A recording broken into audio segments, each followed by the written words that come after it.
নমস্কার বন্ধুরা, আজ তোমাদের সাথে শেয়ার করতে চলেছি আরেকটি নতুন ভিডিও বোলপুর শান্তিনিকেতনের উপর।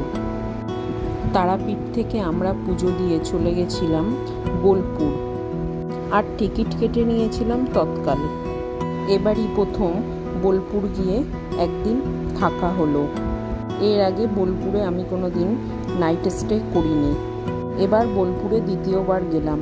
এর আগের বারে যখন বোলপুর গেছিলাম তখন তারাপীঠ থেকে গিয়ে আবার দুপুরবেলা ঘুরে আবার তারাপীঠেই ফিরে গেছিলাম। বোলপুরে যেহেতু এর আগে কখনো স্টে করিনি, তাই এবার ইউটিউব থেকে বেশ কিছু হোটেলের ভিডিও দেখে নিয়েছিলাম বোলপুরে, আর তার মধ্যে থেকেই আমার পছন্দ হয়েছিল গ্রিন চিলি হোটেলটি, যেটি অবস্থিত বোলপুরের ভুবনডাঙ্গায়। এই হোটেলের রুম ভাড়া একটু কম কস্টলি ছিল। আমরা এসি রুম নিয়েছিলাম 1100 টাকায়, আর যে হোটেলগুলো দেখেছিলাম সেগুলো একটু এক্সপেন্সিভ ছিল। তোমরা যারা এই ভিডিওটি দেখবে তারা একটু জানিও যে এর থেকে কম প্রাইসে আর হোটেল শান্তিনিকেতনে পাওয়া যায় কিনা। এই হোটেলটির মধ্যে খাওয়ার রেস্টুরেন্টও ছিল, আর তাছাড়া হোটেলের স্টাফগুলোর ব্যবহারও খুব সুন্দর, খুব ভালো সার্ভিস দিয়েছিলেন ওনারা।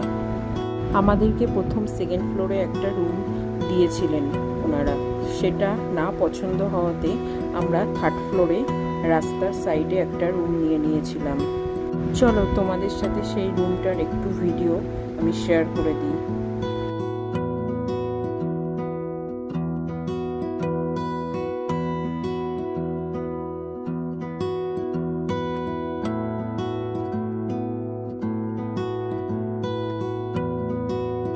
দেখো, ব্যালকনি দিয়ে রাস্তা দেখা যাচ্ছে, অপোজিটেই রাঙামাটি হোটেল,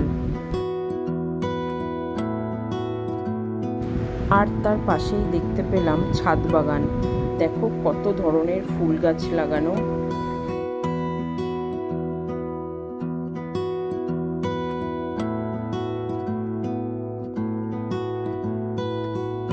এই হোটেলের মধ্যে প্রত্যেকটি রুমেই ফ্রি কমপ্লিমেন্টারি আরও ওয়াটার প্লাস দুটো লজেস, একটা ছোট বিস্কুটের প্যাকেট আর একটা ছোট নাট ক্র্যাকারসের প্যাকেট দিয়েছিলেন। এরপর আমরা ফ্রেশ হয়ে নিচে রেস্টুরেন্টে খাওয়া দাওয়া করতে চলে গিয়েছিলাম। এখানে ভেজ মিল নিয়েছিল ওরা 120 টাকা করে। আমরা ভেজ মিল খেয়ে নিয়েছিলাম। তারপর আমরা বেরিয়ে গেছিলাম সোনাঝুরির হাটে।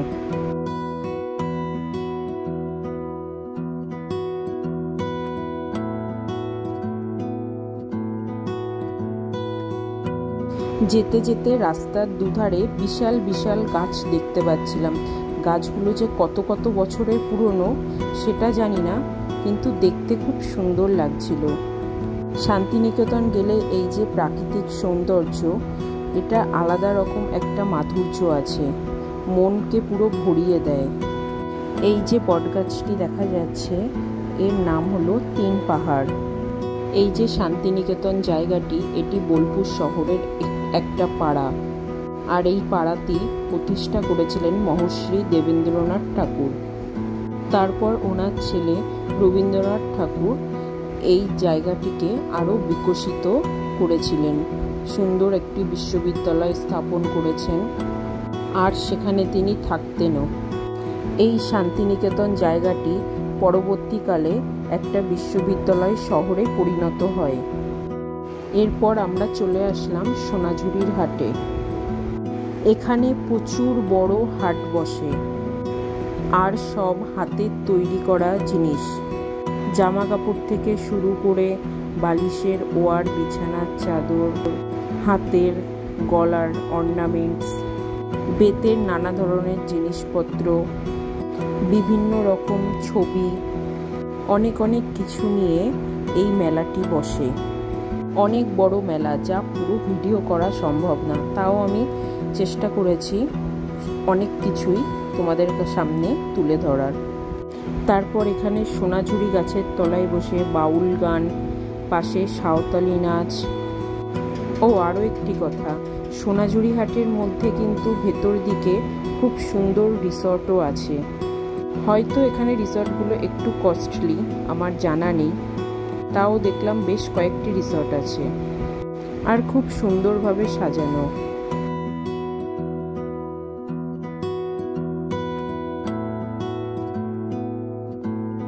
মেলা ঘুরে এরপর আমরা সোনাঝুরির গাছগুলোর মধ্যে চলে গেলাম।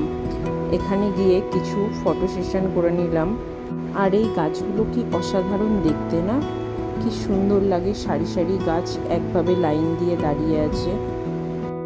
এই দিনটাতে এখানেই ঘুরতে ঘুরতে সন্ধে হয়ে গেল। এরপর আমরা আবার হোটেলের দিকে রওনা দিলাম। যারা যারা আমার ভিডিও দেখছো তাদেরকে জানাই অসংখ্য ধন্যবাদ ও আমার আন্তরিক ভালোবাসা। আর এই ভিডিওটি তোমাদের ভালো লেগে থাকলে তোমরা ভিডিওটিতে একটা লাইক করে দিও আর আমার চ্যানেলটিতে একটা সাবস্ক্রাইব করে দিও। ধন্যবাদ সবাইকে, সবাই খুব ভালো থেকো তোমরা।